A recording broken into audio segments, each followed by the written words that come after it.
All right, we're back with another episode of Faculty Spotlight. Today, we're talking to Linda Ramirez. She's all about business, literally, right, Linda? How are you? Hi, how are you? I'm doing well. I said that because you are involved in business and teaching business. So tell us everything that you do, because I know I'm not going to remember. Ooh, everything that I do. Okay, that's a long list, but let's get started. So first and foremost, I am a professor of business management here at Laredo College.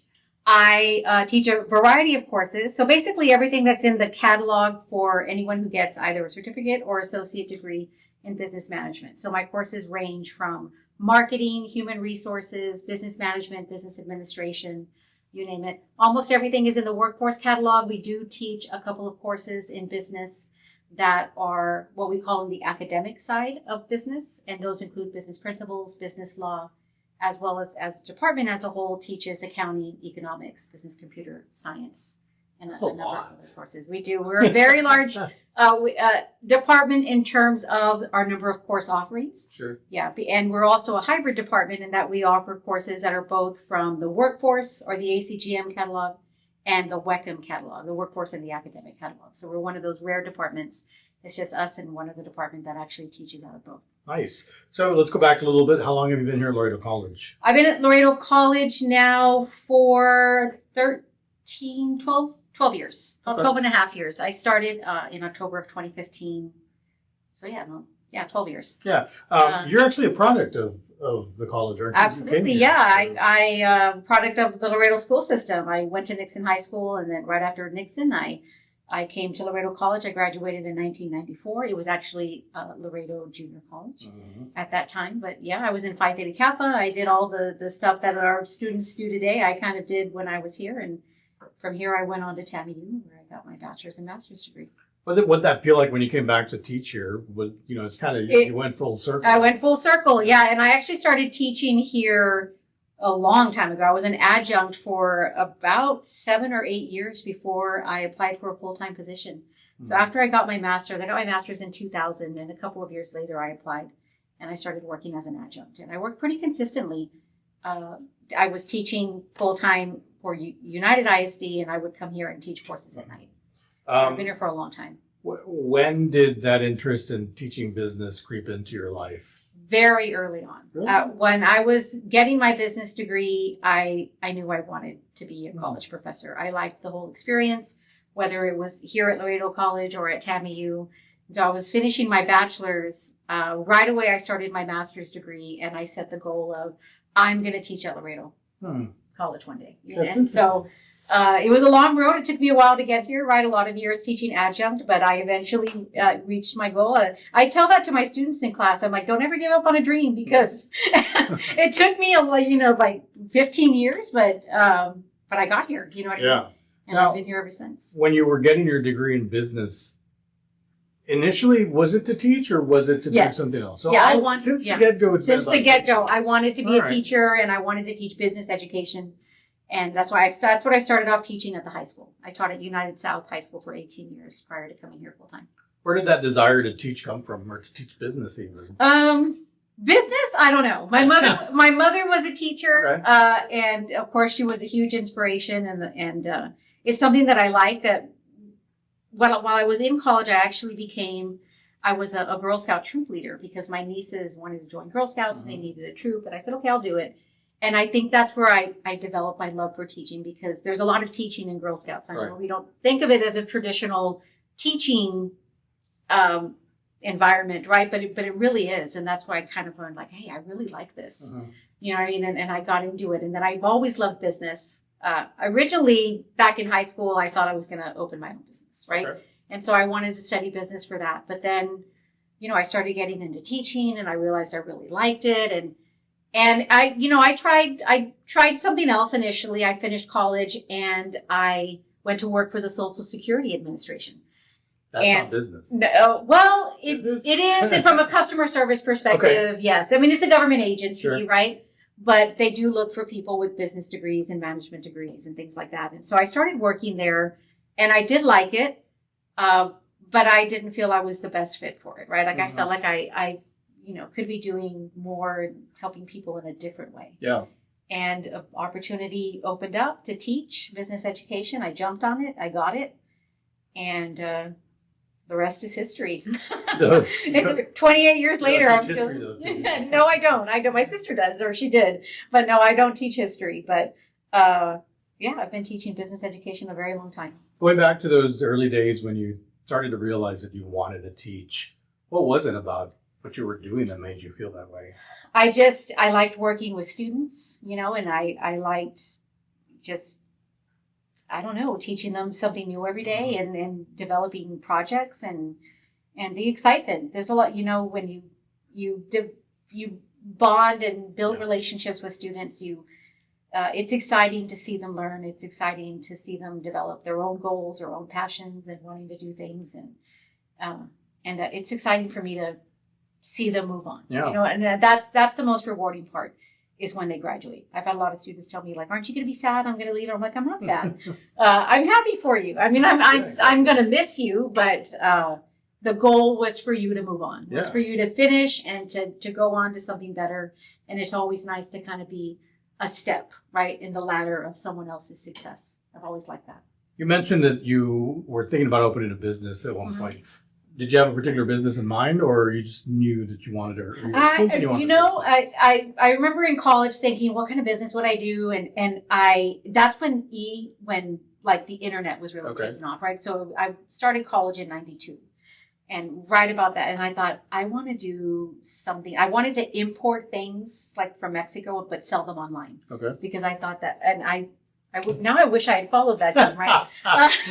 Because I thought e-commerce, right? Yeah. E-commerce is probably the future, and that's what I was thinking. And sure enough, it is. Look at companies like Amazon, right? And who really latched onto that e-commerce market and realizing that people were going to want to order things that they wanted online. And so initially, that's what I thought. I thought I would import goods from Mexico and sell them online. Well, right? You might have made a lot of money, but it wouldn't have been as rewarding. No, it wouldn't. Yeah. It wouldn't. And it's not about the money. Yeah. You know what I mean? I'm happy with what I'm doing. Yeah. I truly, honestly feel like I'm doing what I was meant to do in life. And so I have no regrets. You've had experience at the high school level, you said? Yes. And at the college level now, obviously. Which do you prefer, and what's the difference, I guess? They're both great. It's hard to say I prefer. I mean, I think where I am in my life now, I definitely prefer the college setting. It's a better fit for me, but I have absolutely zero regrets for the 18 years that I spent at the high school. It's a long time at United South. It was a great experience, wonderful campus, amazing students that I now see here sometimes. Even though I left United South 12 years ago, I still sometimes get some of those. They're like, "Hey, you were my teacher at South." I'm like, "Oh, really?"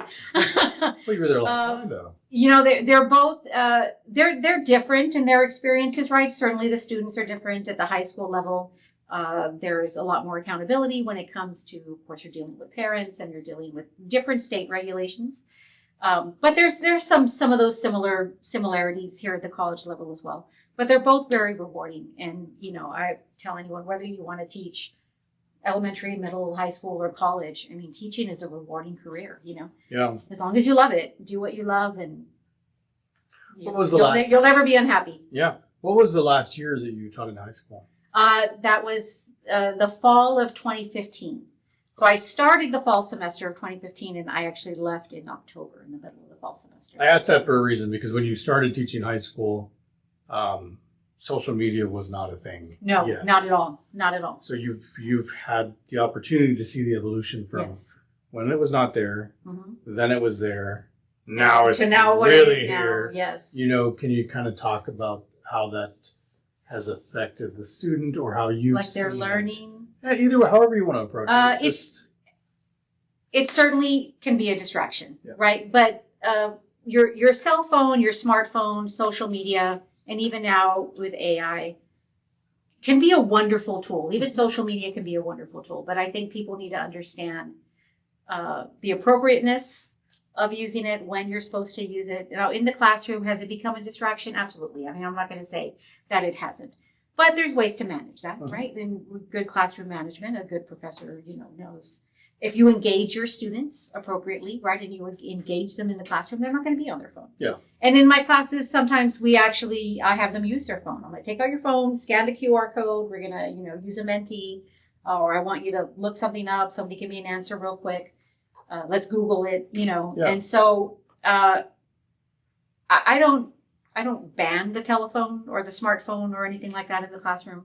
We do teach a lot, especially, when we talk about job readiness. I do talk a lot about social media and the importance of being very careful about what you post online.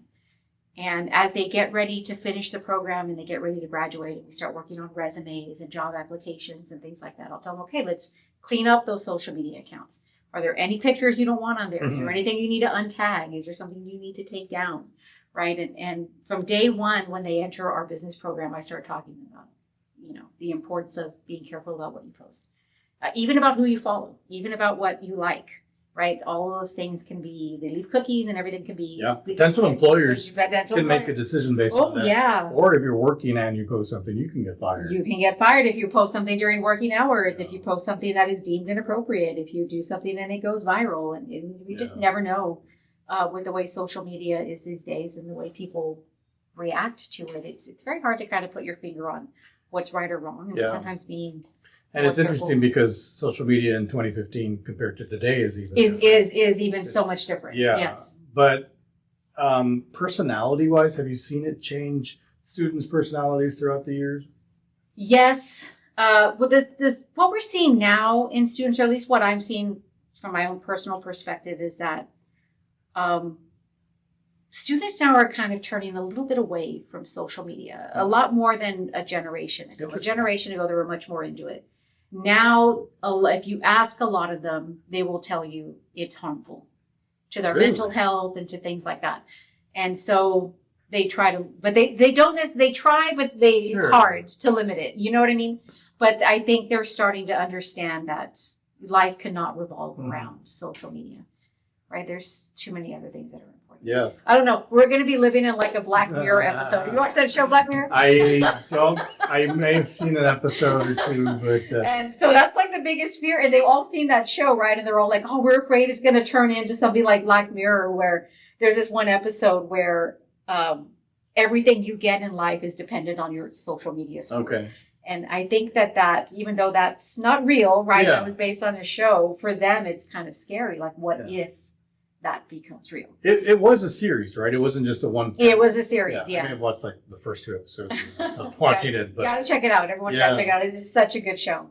So, and what's different about social media now is it's not so much about what you're posting. It's simply about video after video and just watching. Yeah, the doom scrolling. Yeah, especially on things like TikTok, right? Or YouTube, any of those. After you finish a video, it's going to recommend something else. So the algorithm is just going to start to grow, develop, right, and start feeding you what it thinks you want to see based on anything you've seen in the past, right? And so, I don't even have TikTok. Do you have TikTok? I do not. I do not, and I purposely never got it, never downloaded it because TikTok is a little different from other social media accounts in that the scrolling algorithm can be really dangerous, right? And so I've chosen to stay away for that reason because I don't want to be there. Because I'm afraid. I'm afraid I'm going to get addicted, and I'm just going to be like, oh my God, spend my whole day, on something like TikTok. And I mean, it's not like I'm not on social media because I am. I have to be for some things, but I mean, for some reason, something like TikTok, and even with Facebook Reels, you've got to be careful. Don't start doing that around. I also purposely stay away from those. But it's interesting, though, that insight that they're beginning to realize. Yes. What some of the studies are already saying is the fact that this social media is having on them. That's kind of encouraging, I think. It is. I think we're the generation we're seeing now, 18, 19-year-olds that are coming into college, they're much more socially conscious. And they're much more conscious of their mental health and their work-life balance. And that's a really good thing. I'm glad that I'm starting to see this in students. And we talk about it quite a bit in class about how those things are important. You know what I mean? Very different from my generation. I'm a Gen X generation. And for us, it's just like work-life balance isn't really a thing. You know what I mean? But it's something that we're definitely seeing in younger people. It's encouraging, right? Because I want them to have long, fruitful careers. And that's it. That is encouraging because for us, it took 50 years now to realize, wait a minute, I should have some sort of a life That's besides right. work. I'm 51 and I'm still like, what? So I'm not doing anything when I go home. You know what I mean? If they're figuring that out now, that is good. Yes. That is good to hear. I want to switch gears a little bit. Still staying on the topic of students. Talk to me about the Laredo College students specifically. Who are they? When we look at numbers and demographics, I was at a meeting the other day and they were asking us, how old do you think is the average one of our students? We were all like, I thought that it was what we would typically call the non-traditional student, 25 to 40, right? And because that's a majority of who I see in my area. And they're like, no, like the vast majority of our students are young. They're, 18 to 22, let's say 18 to 21. And then, of course, we have a huge dual enrollment population. But I think the student that we're seeing now, we really are starting to see a student who's much more focused on their degree plans. They're much more involved in asking questions with their advisors and what it is that they want to study.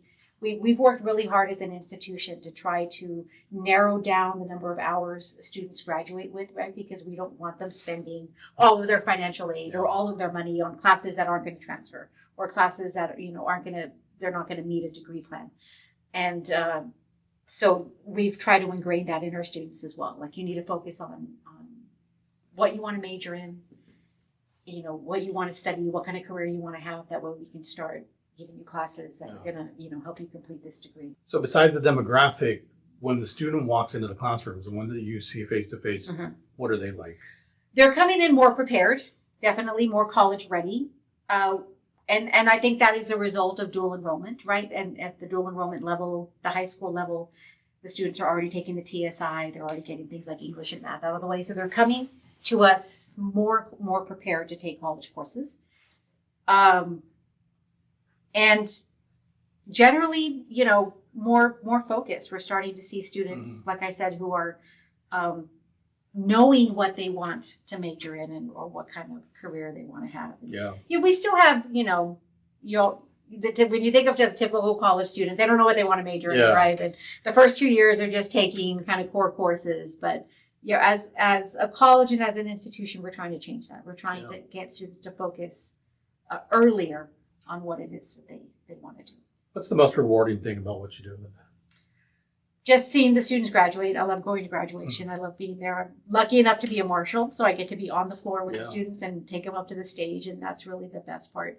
And then just stories I hear. The students, when they open up and they start to talk to me about this happened or that happened. Recently, we've been certifying our students in some Certiport certifications. I had a student who earned 5 different certifications. And I was just like, she was so happy. She's like, I'm putting these on my resume. These are going to help me get a job. And I'm like, they absolutely are.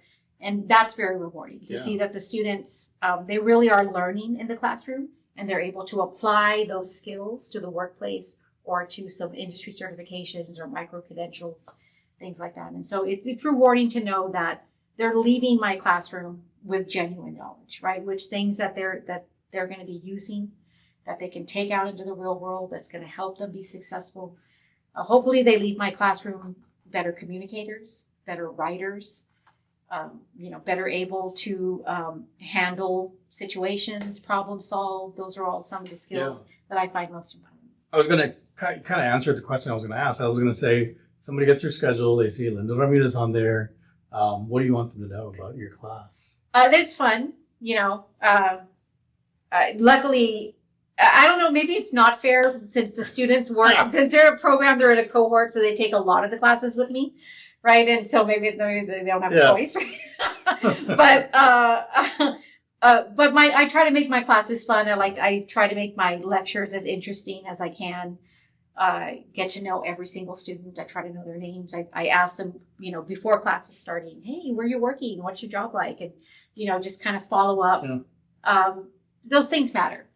How's work today? Or how's your mom doing? You mentioned your mom last week or your dad. And, so I like forging those bonds. It does make a difference. Yeah, because then they want to come to class. They know you care.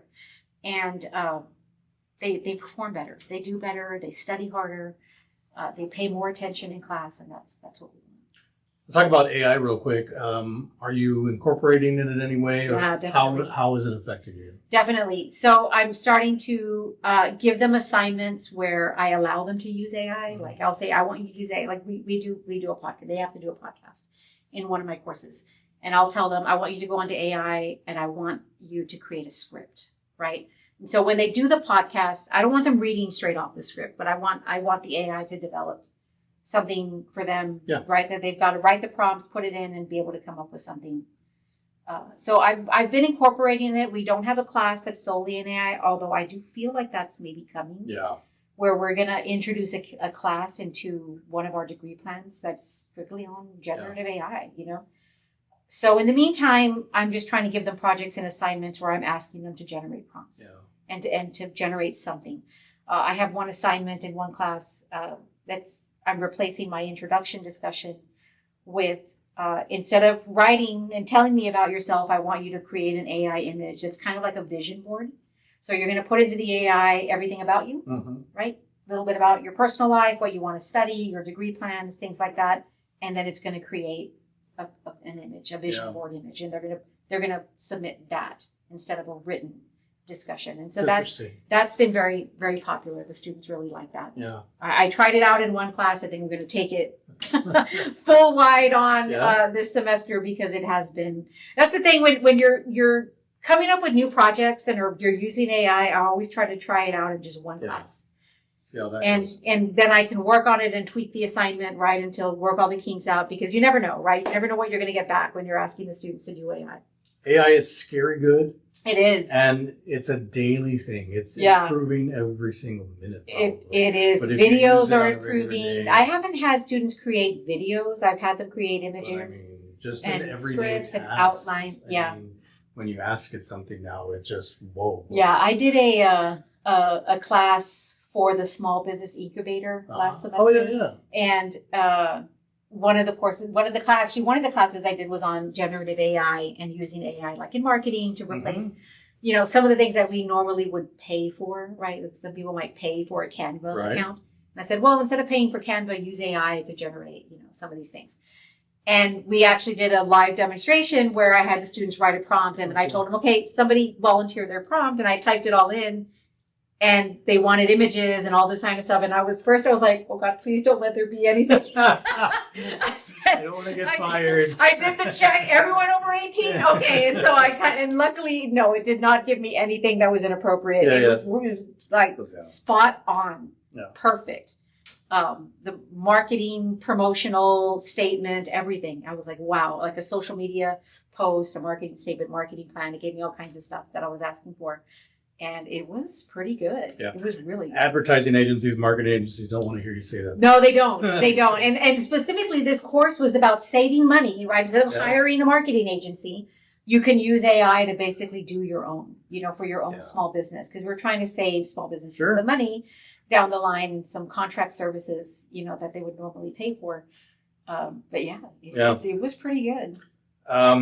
You have a very joyful disposition. Thank you. You're smiling. You always look happy. You know, what do you attribute that to? And it doesn't have to be the job. I mean, where did you get that from? Have you always been like that? I've always been a pretty happy person. Yeah. I mean, I have a good life. I have nothing to complain about. I have a wonderful family. I have people in my life that I love. I've always loved what I've done for a living. You know, I always say becoming a teacher was the best decision I ever made because it's given me a happy and fruitful life. And, you know, I do the things that I love. I get to travel and, you know. Where's the last place you traveled to? South America. Oh, goodness. Yeah, I went to Peru. Argentina, and Brazil. Yeah. And next summer, I'm going to South Korea and Japan. Oh, goodness. So I'm a traveler. That's something that I really love to do. And I was going to ask you, outside of work, you know, when you're not teaching, what do you like to do? Traveling, obviously, is one of them. Travel. I like to exercise. I like to swim. And I do walking. I love movies and TV shows. And a little bit of everything. A little bit of everything. And you're a busy woman. And I try to be. You got to stay busy. You have to stay busy. I've got a long life. I'm only 51. So I'm planning on living at least another 49 years. Okay. Good to know. My goal is to make it to 100 and And given the advances we've made in medicine, I think I'm going to get there. It's completely doable. All right. Lynn, anything that I didn't ask you that you mentioned? I don't think so. All right. Sounds good. Well, it was a great conversation. It was wonderful having Nice you here. talking Thank to you you. for visiting us. Well, thank you for everything that you do for Laredo Yeah. College and keep up the great work. Yeah, and anybody who wants to study business, come give us a call here at the Business Management Department at Laredo College, and we'll be happy to take Get your to see call this and get you really face advised all and the time. registered. Yeah, There you go. absolutely. Sounds good. Yeah. Thank you, Linda. Wonderful. Thank you.